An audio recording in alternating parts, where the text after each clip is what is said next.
Waisraeli wasafiri kwenda Kanaani, mizigo yao, mifugo yao waenda Kanaani.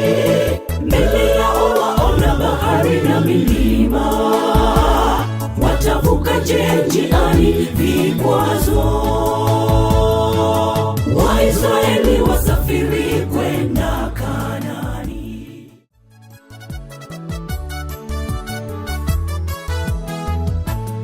Kijiti cha ajabu alikiona Musa akiwa mlimani Horebu. Sauti ikatoka ikimwambia Musa, vua viatu vyako miguuni.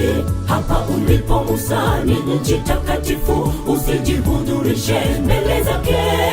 Ninakupa agizo uingie Misri, nenda ukaokoe watu wangu. Kijiti cha ajabu alikiona Musa akiwa mlimani Horebu.